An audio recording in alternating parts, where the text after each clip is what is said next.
Opportunity, style, sex, power, the fetishization of the quick vehicle. Jack Kerouac's On the Road, 1957, has gotten an immortal work of art, easily rising above the druggy and solipsistic impediments of its Beat Generation milieu. It's anything but an excursion, and his vehicle was a 49 Hudson, and Kerouac composed not on sheets, but rather a persistent roll of paper, a gadget that without a doubt helped his familiarity. Here we read, Q, where we going, man? A, I don't have a clue yet, we gotta go. Genuinely, we are toward the conclusion of an important time period. You are perusing this in the last days of the age of combustion, a workmanship authentic period as exact, as significant and as useful of beauty as the ornate or rococo. Of torture and misery as well. Maybe every era has its unnerving inquisitions. Jack Kerouac's excursion is probably the best affirmation of the vehicle in culture. That quote impeccably catches the auto's ridiculous guarantee and its stunning disloyalty. Drivers are enticed by an idea of opportunity, however are at last detained somehow. Jack Kerouac passes a sculpture of Samuel Cox in Tompkins Square, New York, 1953. Copyright Allen Ginsberg, Corbus, Getty Images. F. Scott Fitzgerald in the driver's seat in Italy with his better half Zelda and girl Scotty. Copyright Bettman Archive, Getty Images. Be that as it may, driving a vehicle isn't just about movement. Maybe it never truly was. It is additionally the experience of grating and the order of pinion wheels, an attention to entering the climate, the adventure of speed, a chance to test your insights, nerves and reflexes. Of discovering a vista of departure. Infrequently of facing dread. And the entirety of this fervor consistently. An everyday drive offers crude exotic experience that, a century prior, was the stuff of disturbed dream to the futurists. Tom Wolfe said that vehicles are opportunity, style, sex, power, movement, shading, everything. What's more, surely, from Huckleberry Finn to Grand Theft Auto, by means of Kerouac and Bob Dylan's Highway 61 revisited, America peruses like a street epic. Think about F. Scott Fitzgerald, the incredible writer of Demolished Charm and Squandered Guarantee. In 1920, flush with the development from this side of paradise, he started up his 1918 Marmon, packaged his significant other into the front seat and drove from Connecticut to Alabama, so Zelda could rediscover the peaches and rolls of her southern youth. They were searching for a lost golden age, a journey which later turned into the subject of The Great Gatsby. In the book, a yellow Rolls-Royce has a significant impact. Fitzgerald transformed this 8-day venture into a progression of articles, which showed up in the US Motor Magazine, in 1924, eventually distributed in book structure, in 2011, as The Cruise of the Rolling Junk. The truth was one of bust axles, victories and confusions, since Zelda couldn't peruse a guide. Scott and Zelda never tracked down their golden age, however Fitzgerald couldn't release the dream.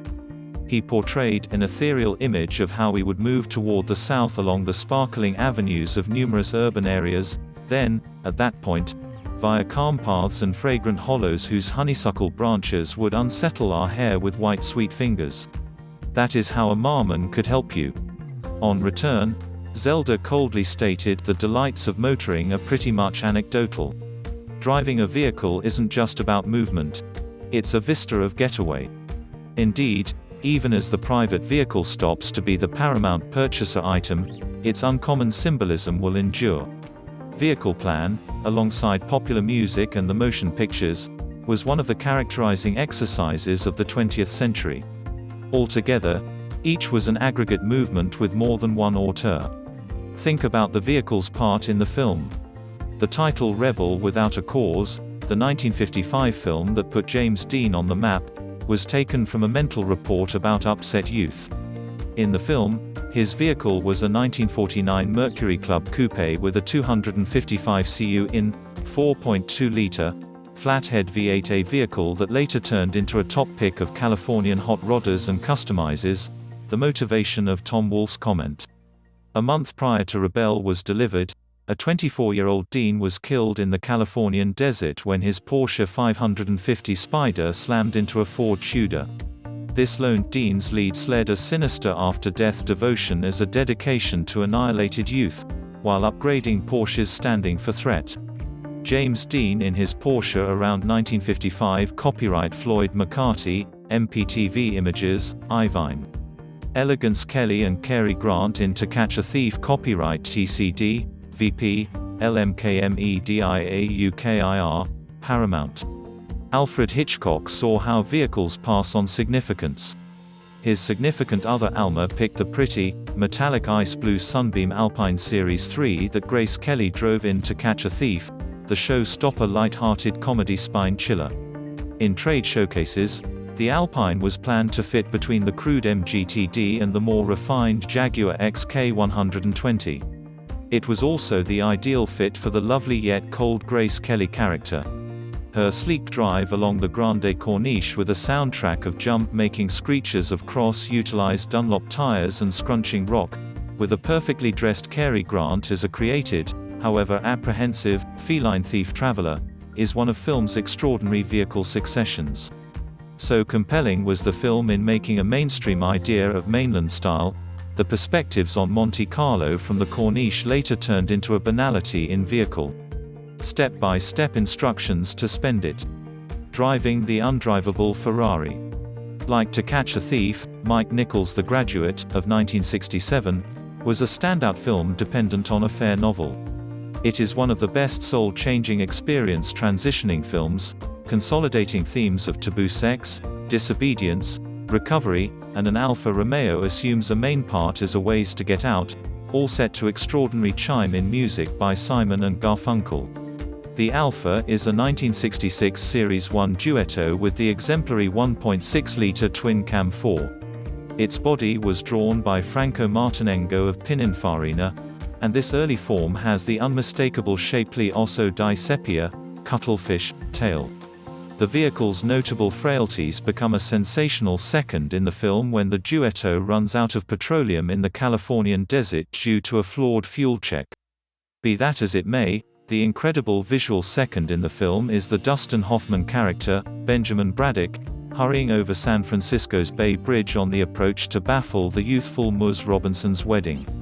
The Rosso Corsa Alfa is seen from a higher place, going from the Embarcadero to Yerba Buena Island, and furthermore going the incorrect path through the Gaviota Tunnel on US Route 101.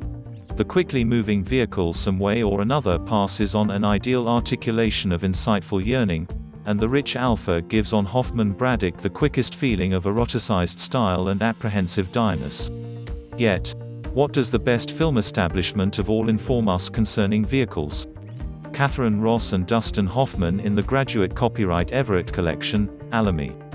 In the event that William Lyons had not been so epically stingy, James Bond's vehicle would have been an E-Type. The makers attempted to blag gift Jaguars, however Lyons was hesitant to bargain. In this way, 007 got a DB5. However, that was uniquely in Goldfinger, the third Bond film. Bond's first film vehicle was a Sunbeam Alpine, replacement to Grace Kelly's. It's a presumption of mainstream society investigation that vehicles in the film add significance and persona to saints and miscreants. Obviously, Bond's maker, Ian Fleming, had effectively brought great measures of brand-related highbrow character to his works of art. His own preference for vehicles was inside and out various. He drove Thunderbirds since he making the most of their force and contraptions. Recently, a Studebaker Avanti with a confused home counties style identification bar. In the interim, the genuine covert agent Kim Philby drove a bleak Humber from the Ministry of Defense carpool.